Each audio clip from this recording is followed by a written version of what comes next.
Baka nga ito yung source pa ng mga masasamang kwento ng vlogger na nakabase sa Amerika.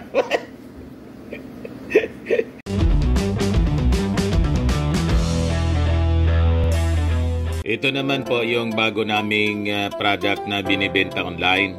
iGlow Serum, whitening po siya. Tingnan ninyo yung epekto sa aking anak na architect before and now. Yung mga inquiries po ninyo, dumiretso na lang kayo sa kanyang Facebook account, Riz Maravillas. As you know mga kababayan, matindi yung pasabog sa Congress kahapon sa ginawang Quad hearing, sa ginawang hearing ng Quad Committee sa Porac, Pampanga. Siguro alam naman ninyo kung sino yung mga isinabit ng witness po.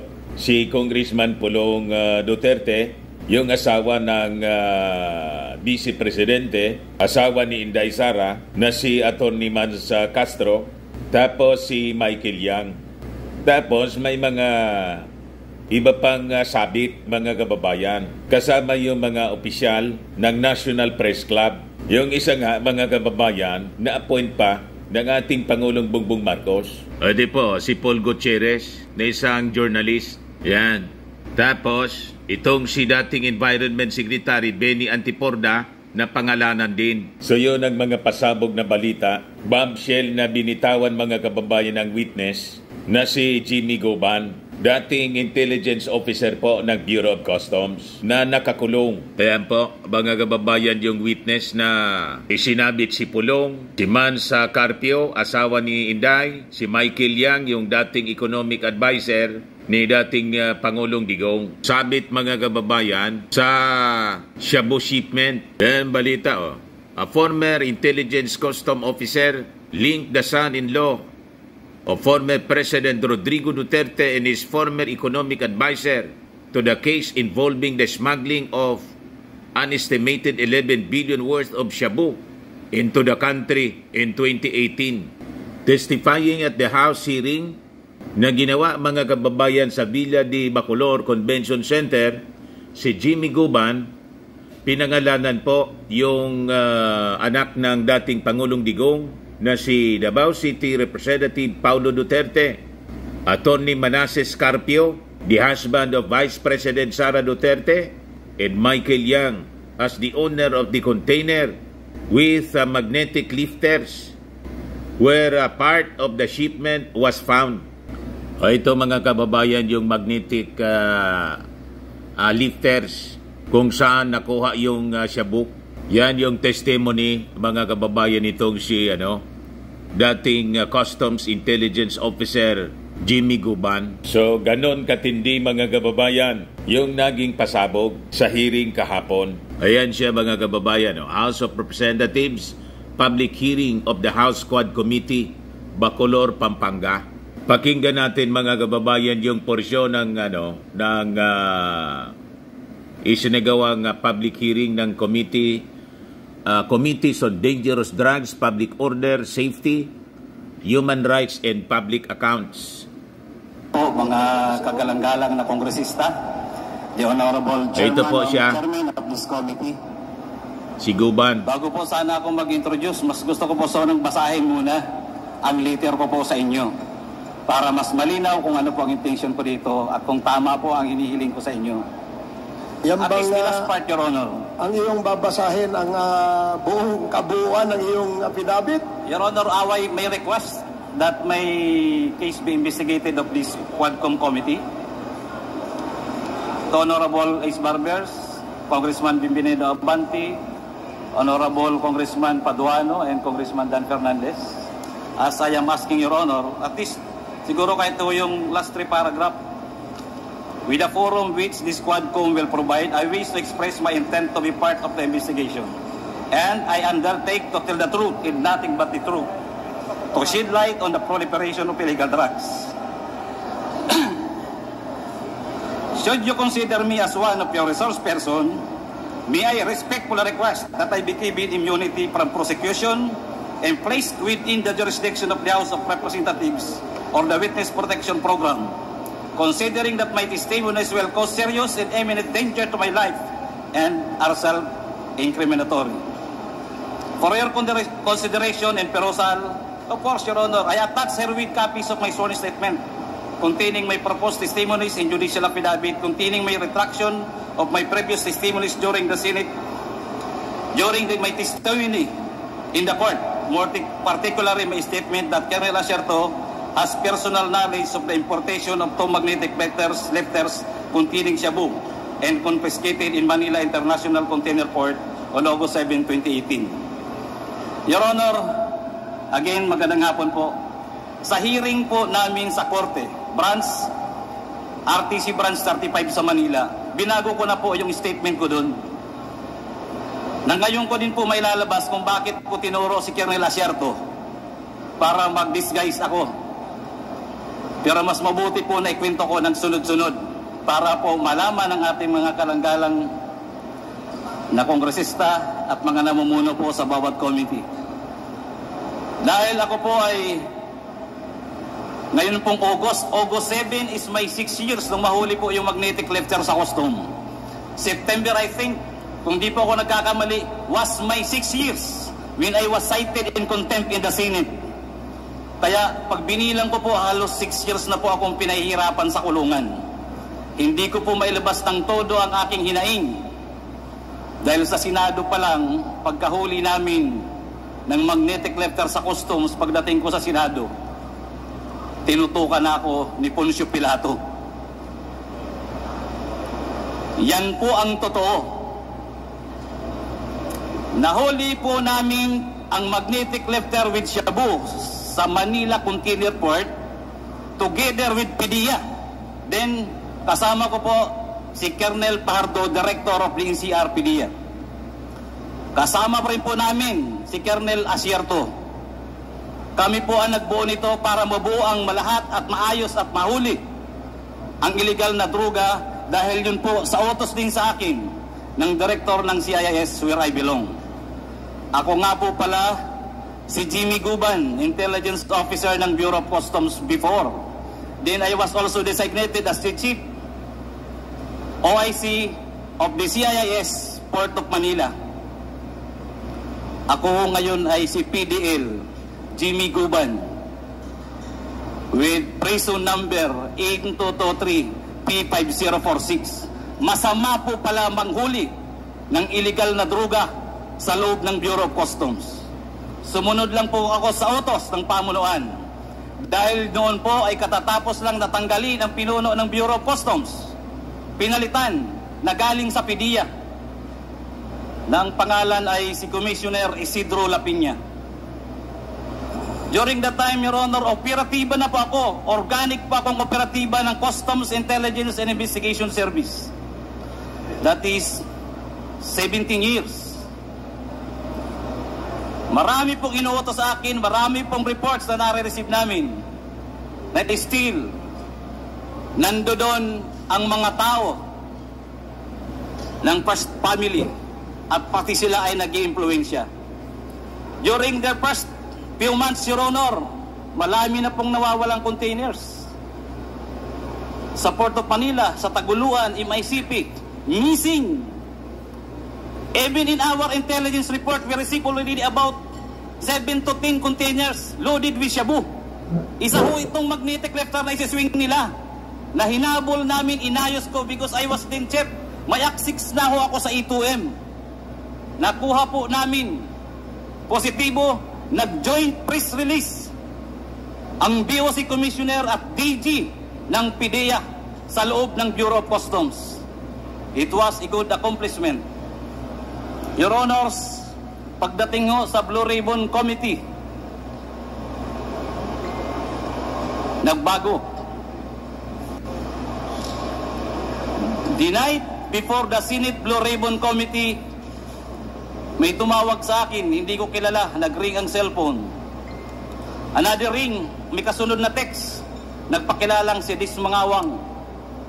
Dis Mangawang is our collector, deputy collector during that time sa Port of Manila. Nagpakilala siya kaya sinagot ko, pero hindi ko kami yan magkaibigan as an employee of the Bureau. Sinabi niya na tumatawag sa iyo si Paring Bini. Kausapin mo. Si Paring Bini. I am referring to Mr. Bini Antiporda. Kausapin mo kung ano pa magagawa sa kargamento. Sinagot ko kagad siya. Madam, sorry. Trabaho, huli na yan.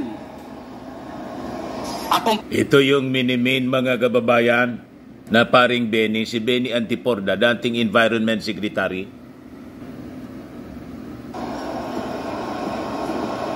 Your Honors, pagdating po sa Senado, sa Blue Ribbon Committee, nag-hearing, after the hearing, sinight kagad ako, I was cited in contempt. Dinala ko kagad ako doon sa kwarto. Gusto ko hong magpahinga.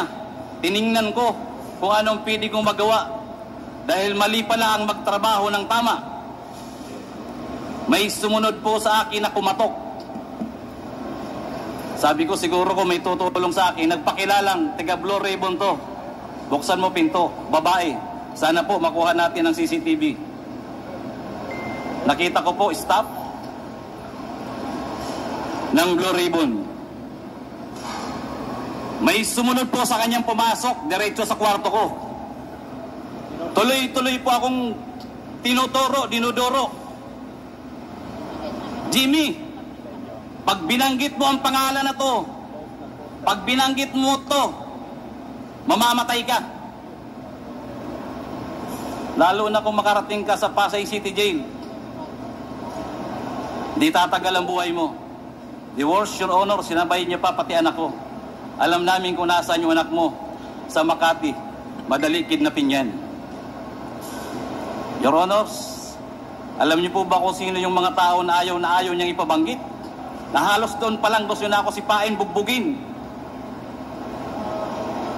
Si Pulong, si Mans, si Michael Yang, at ang sabi niya pa, mga kaibigan niya ni Bini Antiporda, magkakasama yan, hindi mo ba iisang pamilya yan? Palagi yan sa Malacanang. Official pa yan ng National Press Club. Si Michael Yang, doon ko lang din nga po nalaman. Your Honors, halos hindi ko humatansya na ang intelligence report namin ay doon palang validated na may mga trabaho si Michael Yang at ang kanyang kaibigan ng illegal na droga. Yan po mga kababayan, si Michael Yang, dating economic advisor ni dating Pangulong Digong. Laging kasama ni dating Pangulong Digong. Halos, sabi ko, Diyos ko, akala ko trabaho lang to. Your Honor, doon pa ako nag-isip. Nag-isip, nanalangin, at sinabi ko sa sarili ko, para safety ako. At alam kong kaibigan ko naman si Colonel Asierto at malapit sa intelligence report namin, siya na lang ang dinisguise kong importer ng magnetic lifter loaded with shabu. Ayan po si Colonel Asierto, yung minimin ni Jimmy Guban. Honor, before the time nung ma-apprehend namin yung container, may kasama akong si Hernan Abarrio. By the way, Your Honor, ang may-ari niya na Bicaba Trading, ang consignee na yan, ang may-ari ay tiga Calapan, Oriental, Mindoro. Meron akong kasama na taga Oriental, Mindoro. Magkasabay, nalaman ko kagad kung sino si Mr. Bicaba Trading, Bidasto Cabral Barakil. Dahil si Hernan Abarrio ay tiga roon, na-check niya kagad kung sino si Bidasto Cabral Barakil. Ang pamilya ay nandun lang ang pamilya ni Hernan ay tiga roon sa Calapan City. Si Mr. Barakil ay nagtatrabaho lang bilang traffic enforcer sa Calapan City. Bago ko yan binigay sa PDEA. Inalam at kinausap ni Agent Hernan Abarrio. Umuwi, kinausap, tinawag. Pare, paki-confirm mo na lang kung meron parating or what. Alam nyo, yung tatlong tao, normal na normal. Parang walang nangyayari sa kanila. At yung isang inchik, 2 or 3, sabi sa akin, pare, yung inchik nga, hindi takot eh. Sabi ko, bakit? Sabi niya, Michael Yang yan eh. Michael Yang yan, advance. pulong. Kami hingi na lang ng tulong sa inyo, tulong yan. Wala pong kakwinta, parang hindi po na, parang normal lang. Na yung importation ay kay Mr. Bidas, ang consignee ay Bicaba Trading. Ito yung minimin niya. Si Man Scarpio, asawa ni Inday. Attorney Man Scarpio. Yun pong tatlong yun, nakuha po yun ng PIDEA. Invited by the PIDEA or arrested. It was only presented once sa Senate. Umamin sa Senate na kanya yung kargamento, gamit. Pinakiusapan siya ni Mr. Ponichin. I'm sorry, Your Honor, wala pa akong copy. Nagaling po talaga ako sa Bucor. Nandun po yan, nababasa po yan natin, mababasa at mababasa natin yan. And I can bring that document here. Napakalinaw ng tanong ng chairman ng Magic Blue Ribbon Committee, ng Senate Blue Ribbon Committee. Your Honor, inamin, may ebidensya, yung tatlo lang muna. Bakit nila winala hanggang ngayon? 6 na time po ako nagsasuffer sa kulungan. Ang tokanga, double barrel, kunti lang na droga, kulong kaagad, patay kaagad. Nasaan itong tatlo?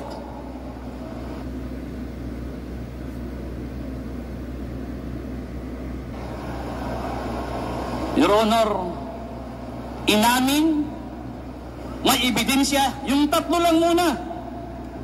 Bakit nila winala hanggang ngayon?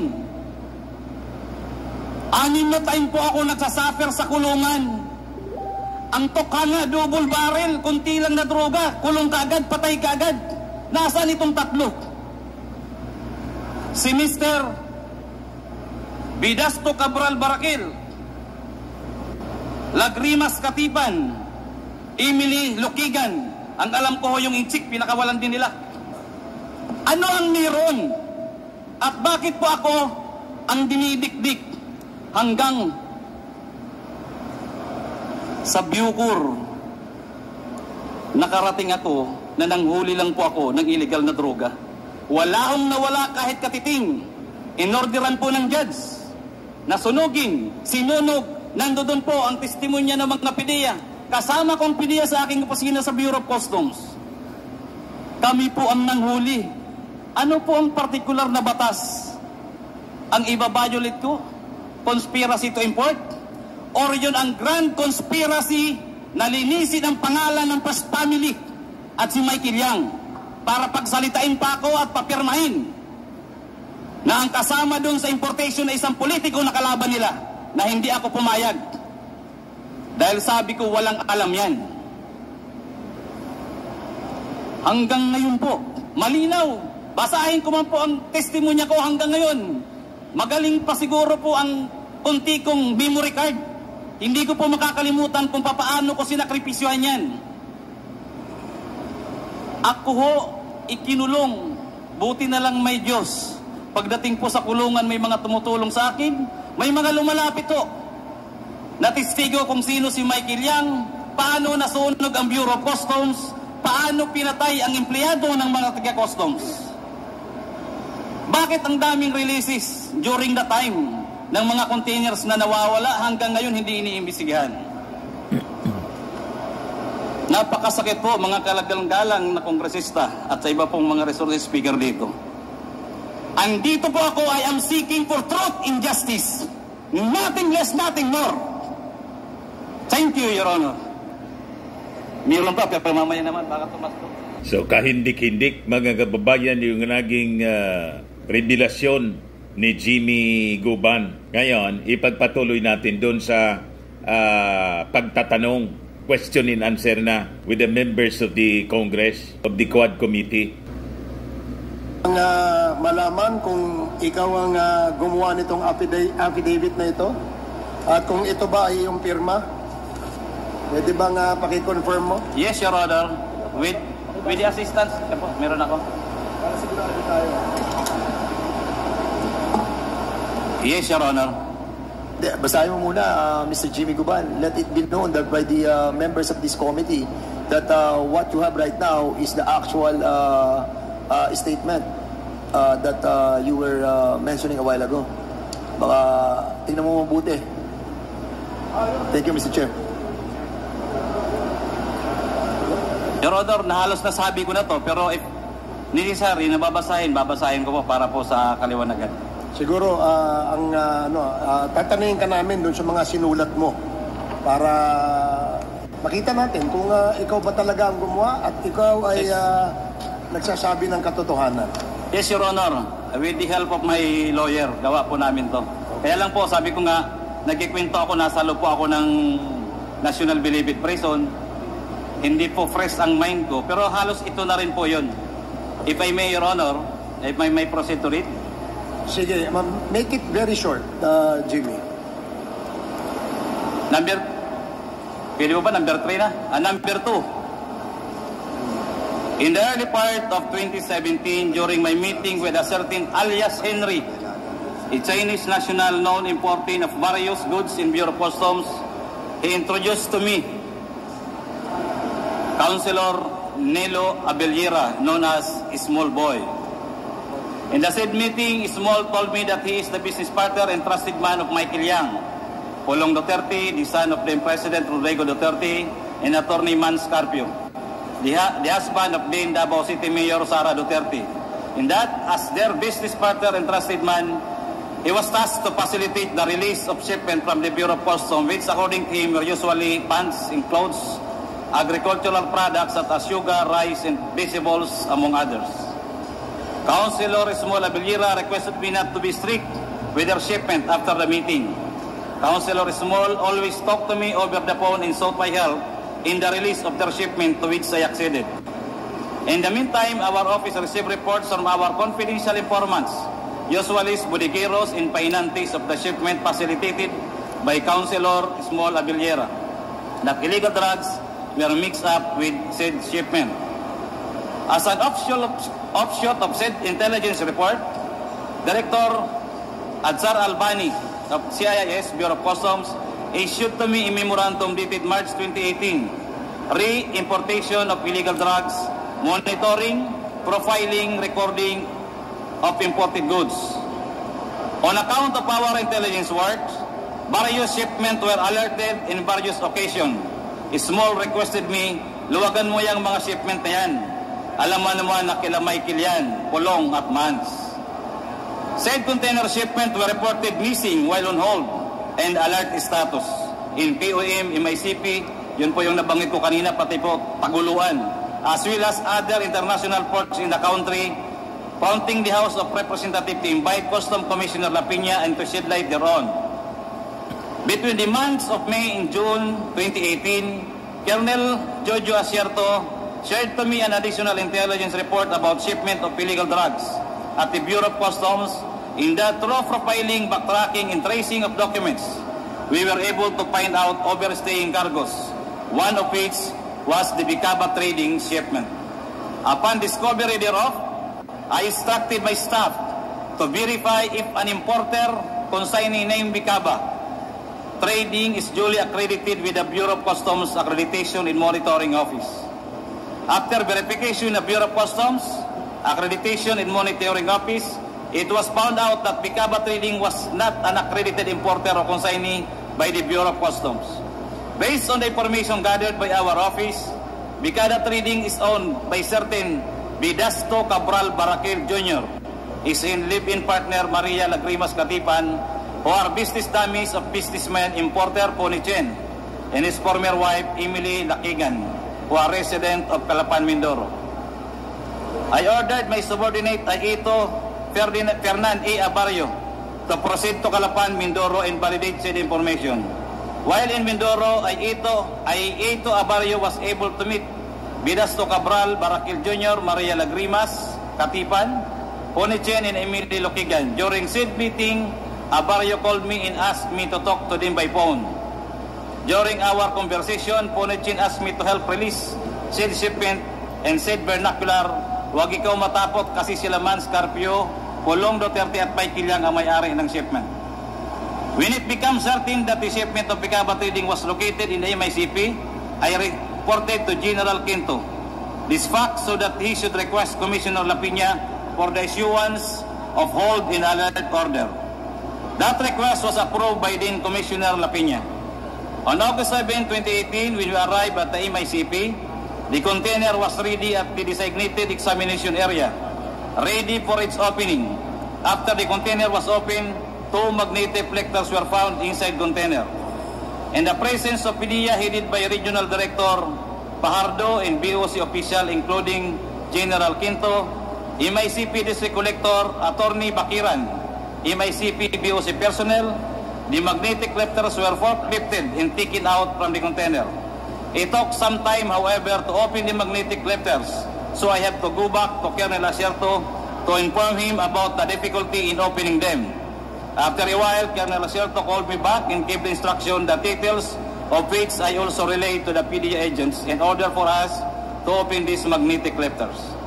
In the afternoon of August 2018, Colonel Acierto arrived at MICP and conferred with Director General Aquino and Commissioner Lapina. After their meeting, I met them at the warehouse where the magnetic reflectors were opened. They congratulated each other for the accomplishment before presenting themselves to the media. Thereafter, the proper inventory and disposition of these drugs were undertaken. Yan po si Commissioner Isidro Lapina na minimini Guban. Ito naman si Councilor Nilo Ismol Abiliera ng Davao na isang trusted man ng mga Duterte. Kasama yon sa ipapatawag ng Congress na isinangkot ni Guban.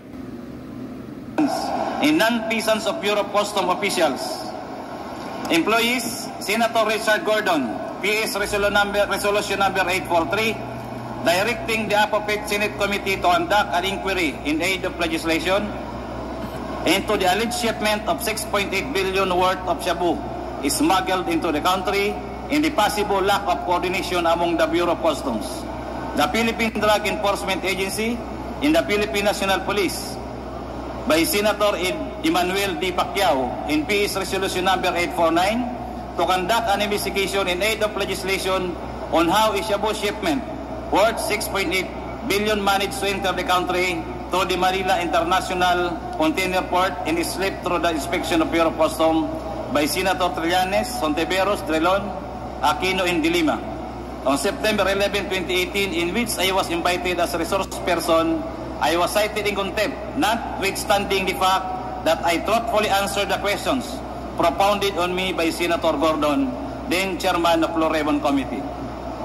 While I was detained at the Senate, immediate personnel who introduced himself as Paul Gutierrez, who worked as staff of Bini Antiporda, accompanied by Blue Ribbon Committee staff, came to my room at the Senate while I was detained and threatened me.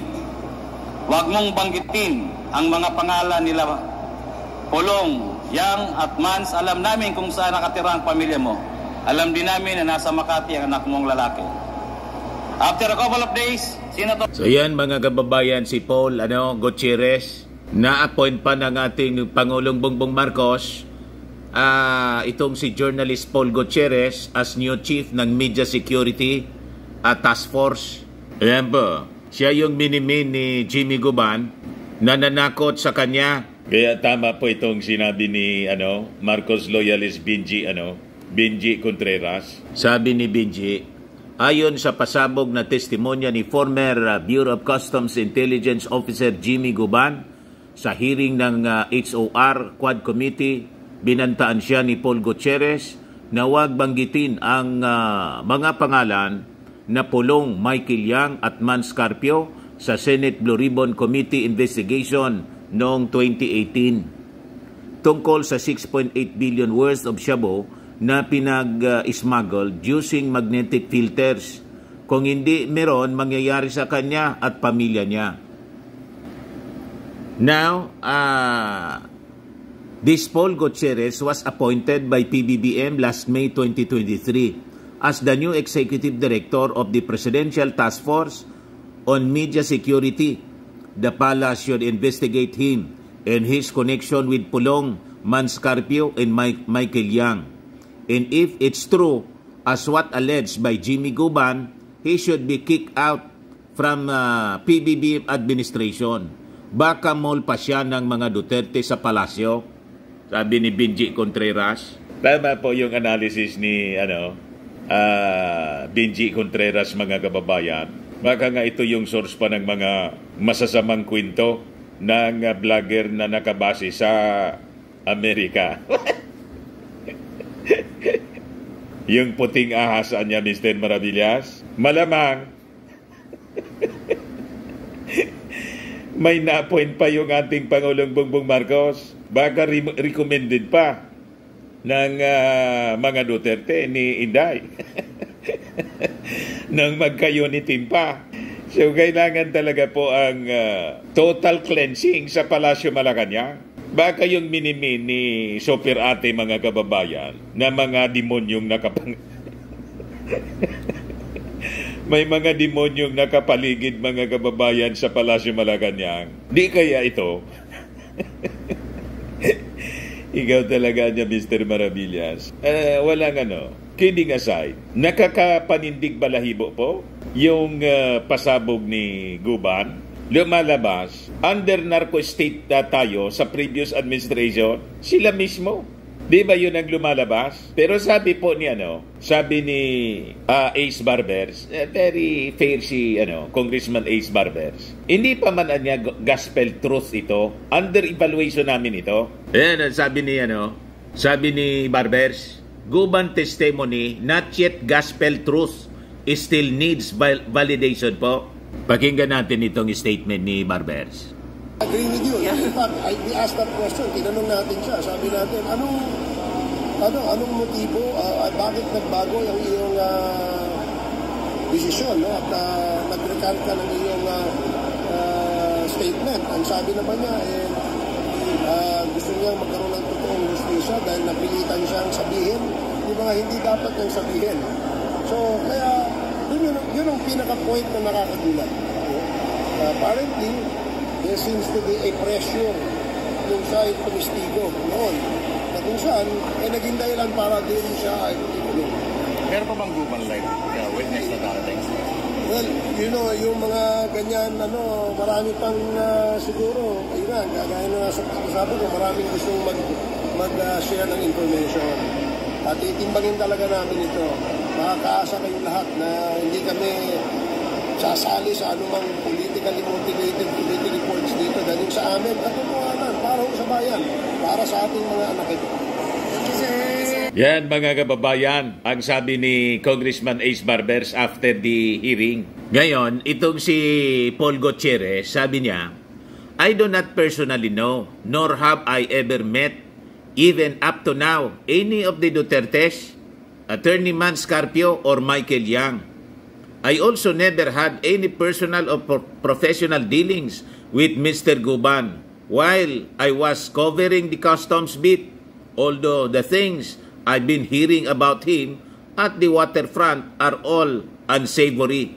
Time and again, Guban has been proven to be an inveterate liar. So dumipinsa na, mga kababayan, si Paul Gutierrez. Ganon din si Pulong. Sabi ni Pulong, hindi ko po kilala si Jimmy Guban at sigurado ako na hindi rin niya ako kilala. Wala kaming anumang transaksyon o ugnayan, kaya walang rason na siya ay pagbantaan kung babanggitin man niya ang pangalan ko. Klaro po na walang kredibilidad ang taong yan at walang basihan ang kanyang mga sinasabi noon pa man. Kaya di ko po alam kung bakit bigla po siyang naging star witness dito. Sabi po ni Pulong. Ituloy natin ang kwento ni Guban, mga kababayan.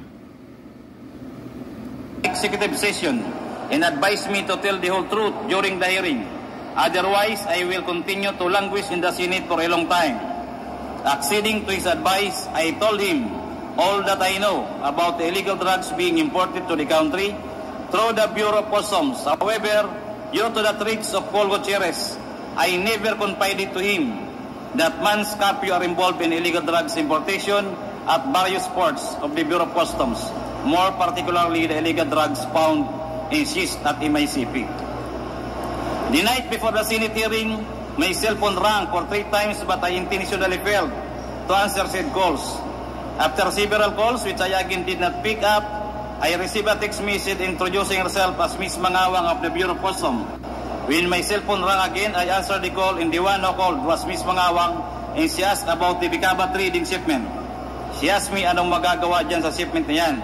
Kinaparing Bini Antipor yan. I replied her, wala na akong magagawa, huli na yan. For fear that my son and other members of my family will be killed, including myself, I testified during the hearing on October 30, 2018, and instead of appointing naming Pulong Duterte, Manskype, Carpio, and Michael Yang as the owners of the shipment, based on the intelligence reports we gathered, I pointed to Colonel Acerto as the one who has knowledge that the shipment consigned to Bicaba trading contains illegal drugs. I recanted my said statement against Acerto through my judicial affidavit, which I executed and submitted during the criminal case number R-MNL-19-03-472CR for violation of Article 2, Section 4 in relation to 28 and 31 of Republic Act number 9165, of which I was convicted and adjudged guilty as charged and was sentenced to suffer the penalty of life imprisonment and to pay a fine of 500,000 pesos. After promulgation of the decision in the aforesaid case, I filed a notice of appeal with the Court of Appeals, which is docketed as CA-GR CRHC-19146. That's all, Your Honor. Ngayon, ito yung pagtatanong po ni Congressman Benny Abante. Pakinggan natin kasi napakalaga yung mga puntos niya. Ang tiwala sa criminal justice system natin. That is correct, Your Honor. Dahil po dyan, nakulong ako na ang judiciary ay parang may nagdidiktang ibang tao galing sa labas. Okay. Ganito yan, no? Ikaw ay naging guest ng Blue Ribbon Committee, di ba? Nag-testify ka ron, di ba? Apo, Your Honor. Yung bang testimony mo sa Blue Ribbon Committee at yung testimony rito pareho? Hindi po, Your Honor. Bakit? Nandun po ako sa committee. Ibig sabihin, doon sa Blue Ribbon Committee, nagsinungaling ka, pero dito, totoo sinasabi mo. Ito po, Your Honor, yung totoo dahil hindi na po ako takot ngayon na lumaban. Wala na akong nakatarak sa dibdib ko. Sagutin mo ako, sa Blue Ribbon Committee, under oath ka, nagsinungaling ka. Yes, Your Honor. Inaamin mo ngayon yan. Yes, Your Honor. At under oath ka ngayon, nagsasabi ka ng totoo dito sa aming committee. Yes, Your Honor. Ito po yung totoo.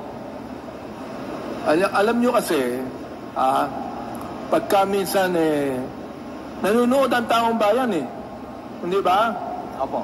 Napakahirap paniwalaan na magsasabi ka ng iba sa Senate Blue Ribbon Committee, anong sabihin mo dito? Iba rin yung sinabi mo, at dito, ang binabanggit mo, katotohanan. Paano kami maniniwala sa'yo? Your Honor, yung katotohanan po ngayon ay inilabas ko dahil tinatakot ako nila during that time. Marami pong nangyayari during that time. Marami pong namamatay. Ngayon po nakita ko po na maganda ang pagserbisyo para sa hustisya ng ating bayan.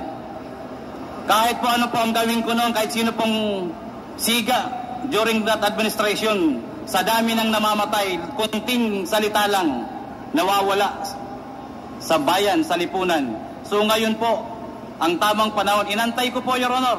Kung mahaba, may kunti pa akong kwento, Your Honor, for about 4 years ko sa kulungan. Yan po, Your Honor, ang sinasabi ko ngayon dahil hindi ko magawa noong araw. So, Mr. Guba, naniniwala ka na itong committee ito may mga gawa para sa hustisya mo? Yes, Your Honor. And I am praying for that, Your Honor. Okay. Under appeal ang kaso mo ngayon. Sapagkat life imprisonment ka, di ba? Under appeal ang iyong kaso ngayon. Yes po, Your Honor. Okay. Hindi ka ba natatakot bumalik sa kulungan pagkatapos ito? Your Honor, sana wag na muna doon. Makahanap muna ako habang sa ibang kulungan na safe naman ako. Pero para po sa katotohanan, Your Honor, I have to do this. Para po sa bayan. Yung basihan ng kaso mo ay tungkol sa Dangerous Drugs Act. Di ba? Opo, Your Honor. Bakit? I mean, akala ko ba gusto mong sabihin sa amin yung mga tao na tungkol sa droga? Bakit ang kaso mo tungkol sa dangerous drugs? Ikaw ba'y nag-i-import ng illegal drugs? nung panahon na ikaw ay intelligence officer ng Customs? No, Your Honor. Wala pa akong involvement kahit anong importation. Okay. Pakisabi nga sa amin kung anong pagkakilala mo kay Colonel Asierto. Sino ba ito? Paki-refresh ang memory sa amin ngayon. Ano ang pagkakilala mo kay Colonel Asierto? Si Colonel Asierto po, Your Honor, during that time is an active PNP officer ng Philippine National Police. He was, pagkakilala ko sa kanya, galing pa sa PAOK TF. Retired na siya ngayon? Ngayon po ay retired na. Anong pagkakilala mo sa kanya? Well, marami hong huli yan tungkol sa illegal na droga. Marami na hong kinoordinate yan sa Bureau of Customs secretly. Halos top secret pa namin na ginagawa, nahuhuli nila sa labas. So I trust him and I'm sure he trusts me also dahil marami na kaming nahuli sa labas nila pagtungkol sa operasyon ng illegal na droga. So doon ka sa kanya nagtapat ng buong katotohanan? Yes, magkasama po kami matagal na rin. Magkakilala kami for almost more than 20 years. Nasaan si Colonel Asierto ngayon? Mula po nung makulong ako, nakikita ko lang siya sa balita. Hindi ko po alam kung nasaan siya eksakto ngayon. Itong si Paul Gutierrez na lumapit sa iyo, sabi mo, na ang nagsabi sa iyo, wag mong banggitin ang mga pangalan nila Pulong, Michael Yang at Man. Alam namin kung saan nakatira ang pamilya mo. Alam din namin na nasa Makati ang anak mong lalaki. Sino si Paul Gutierrez? Your Honor, sa aking pagkakalam, hindi ko yung personal na kakilala. Yan ay tiga-media noon pa. Namamasyal yan sa bureau. Naniniwala ka na ang media pwedeng tumapot sa iyo ng ganito? Your Honor, ang media ba ay nananakot ng ganito? Sa dyaryo, kung manakot, grabe, lalo na po yung personal. At alam ko pong meron silang grupo na nag-iikot ng mga media. Meron silang grupo. Yes, Your Honor. Mr. Chair, inaamin din po at nagte-testify si Mr. Guban na meron pong grupo ang media na katulad ni Paul Gutierrez. Ganun ba yun? Katulad po na nagsusulat sa dyaryo nila Paul Gutierrez sa tabloid. Okay. Ano ang pagkakilala mo kay Benny Antiporda? Bakit siya nadamay dito? Your Honor, hindi ko gaano kilala yan except his name. Benny Antiporda at saka naging National Press Club. Doon ko na lang siya nakilala kay Paul Gutierrez sa mga sinabi niya.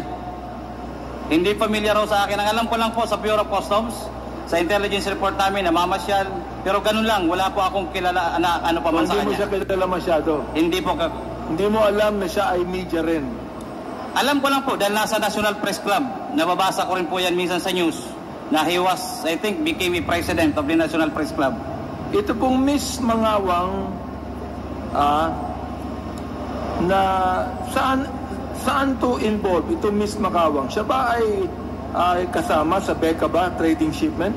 No, Your Honor, si Miss Mangawang ay empleyado po, Deputy Collector ng Bureau of Customs. Empleyado ng?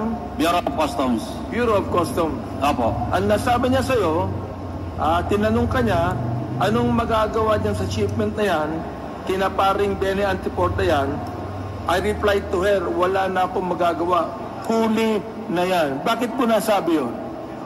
Opo, dahil talagang nandun na, apprehended na, properly reported na, at alam kong malapit ng buksan. Tapos ng buksan pala. Ayon sa'yo, pinakilala ka ni Henry. Yung Henry. Sino yung Henry? Si Henry po isang negosyante. Filipino-Chinese businessman na nagkukuha rin ng mga kliyente galing China, galing abroad. Nakukuha ng? Mga kliyente na nag-i-import. Then, binibigay niya sa broker niya para makalabas sa Bureau of Customs. So, hindi siya broker ng Bureau of Customs? Hindi po siya licensed. Negosyante lang. Nagpa-facilitate ng transaction. Pinakilala ka ni Henry kay Nilo Abiliera Jr. o mas kilala bilang Small, na ang sabi mo ay First District Councilor ng Davao. Tama ho ba yun? Opo, Your Honor. Hanggang ngayon ba ay siya ay konsehal? So ito yung councilor ng Davao na minimin, si Councilor Nilo Small Abiliera Jr. Po. Tungkol saan ang meeting mo noong 2018 kasama si Henry. In-introduce niya lang po. Sino-sino kayo? Sino-sino kayo ng meeting na Kaming yan? tatlo lang po. Kaming tatlo lang. Si Henry at saka si Small. Si Small. Yes, Your Honor. Oo. Anong sabi sa iyo ni Small? Ibig sabihin, itong si Small, nabanggit niya ang pangalan ni Michael Yang. Yes, Your Honor. Nabanggit niya ang pangalan ni Congressman Pulong Duterte. Yes, Your Honor. Nabanggit niya ang pangalan ni Atty. Manscarpio. Yes, Your Honor. Okay. Ito, kilala ko po itong si Congressman Pulong Duterte. Sino si Atty. Manscarpio? He is the husband of then Mayor Sara Duterte. Siya ang asawa Yes, Your Honor. ng ating Vice President? Now, Vice President, Your Honor. Ha? Yes, Your Honor. Nakakasiguro ka? Yes, Your Honor. Involved siya? Yes, Your Honor. Under oath ka? Opo, Your Sir Honor. Gurban? Oo. Matindi itong ina-accuse mo sa mga malalaking tao. Naunawaan mo ba ako? Opo, Your Honor. So, siya ang naatasan na mag-facilitate ng mga release ng shipment nila sa customs. Sa pagkakaalam mo, ano po ba ang business nila? Business ni Small, business ni Michael Yang, business ni Congressman Pulong, at business ni Manscarpio. Importation po. Importation, Yes, Your Honor. but not necessarily drugs. Generalized, Your Honor. Pero according to our reports, may palaman na drugs. At yung iba ay may drugs. Uulitin ko, nabanggit mo dito na mayroong shipment sila Michael Yang, Pulong Duterte, at Atty. Manscarpio, at trabaho ni Small ang mailabas ito mula sa customs. Kanino nakapangalan ang mga shipments na ito? Your Honor, marami pong consignees, yung mga missing containers. Maraming consignees. Yes, Your Honor, until now, I'm sure. Ibig sabihin, hindi nakapangalan dun sa tatlong yun. Your Honor, sila ang parang impluensya. Hindi naman sila naglalakad kung sila ang nag-impluensya, kung sino ang dapat kausapin, sila magsasabi. So, ibig sabihin, hindi ka nakakasiguro sa testimony ni Small na ang may-ari ng shipment ay yung tatlong nabagit mong pangalan. Sinasabi niya, Your Honor, na kanya yun dahil nagbibigay ng pera eh. Paano ka nakakasiguro na sinasabi niya totoo? Your Honor, nababanggit niya mismo na nagre-remit siya ng pera. Ano yun? Ano yun? Nagre-remit siya ng pera Nag-i-remit siya ng pera kanino? kay Pulong at Mans. So, Mr. Chair, meron na naman Si Abelera. sinasabi ngayon. Habang Na dapat nagkikwentuhan natin sila. malaman na si Small ay hindi lamang tagapag-release ng mga shipment sa customs, pero siya ang nagre-remit ng pera sa tatlong nabanggit. Yun po ba? Yes, Your Honor. Pera ng ano? Yung po ba pera sa droga o pera sa mga shipment na iba? Sa halo na po, pera sa shipment na lumalabas, yung mga nawawalang container, may regular, then kasama na sa... Pero nakakasiguro ka, yung shipment na yan na dumating na nakita mo, merong shabu. Your Honor, yan po ang hinuli namin na magnetic lifter na mayroong laman shabu. Nakita mo. Ako po, Your Honor, ang isa sa mga printing officer. So nakita mo yung shabu. Yes, Your Honor, together with PDEA. Ilang toneladang shabu ang nakita? 355 kilos, Your Honor. 55 kilos. 355 Mr. kilos. Chair, sinasabi niya muli na hindi niya nasabi kanina na ang laman ng shabu at ang bigat nito at ilan is 55. 355 kilos, Mr. Chair. Medyo mahaba-haba na po yung tanong ko. Ngayon pa lang ko po tatapusin yung tanong ko. At mamaya po, tulad ng sinabi ni Chairman Karap Paduano, we will make a motion to invite all of these names mentioned by Mr. GB Gaban to attend our committee hearing. Thank you, Mr. Chair. Matindi mga kababayan. So, may susubaybayan tayong teleserye sa Congress. Sa mga nagganap ng Malinis and Spacious Fitness Gym, pumunta lang po kayo sa aming Colossal Fitness Gym. We also offer Grab Car Rental with our brand new 2023 model ng Toyota Innova. We also accept booking for those who are planning to travel via PAL, Cebu Pacific, and other airline companies, local and international. And bills payment for Meralco Bills, PLDT, etc. Ang Colossal Fitness Gym is located at 3rd floor, Security Bank Building, Landco, Business Park, Legazpi City, Albay. For inquiries, look for Jilon Maravillas, cellphone number 0966-802-0949. Yan po yung aming Innova. Lagi na pong matao sa amin. Pati mga foreigners, mga British tourists po sila. Ito mga taga Denmark. Ito po, India National. Ito naman yung bagong product naming binibenta online. iGlow Serum. Whitening po siya galing South Korea. Tingnan ninyo epekto sa aking anak na architect entrepreneur. Yung mga inquiries ninyo, dumiretso na lang kayo sa kanyang messenger, Riz Maravillas. Ito naman po, mga kababayan, Firmax Firming and Lifting Cream, pinapahid sa mga pulses in affected area. Mainam po ito sa mga pains at paninigas na mga kaso-kasuan. Ito po, Automax Radiant Serum. Sa mukha naman yung application. Anti-aging po siya. You will look 10 years younger than your age. Sa mga cancer patients naman po, baka lang gusto ninyo itong itry. Ningxia Red Mix Fruit Drink. Hindi man po siya gamot, food supplement siya. Kaya lang, gawa siya mga kababayan sa goji berry. Yung goji berry may anti-cancer properties. O yung mga inquiries ninyo, dumiretso na lang kayo sa aming messenger sa Facebook para masagot namin agad. Ayos pa? Ako po si Dante Maravillas. Bye-bye. God bless.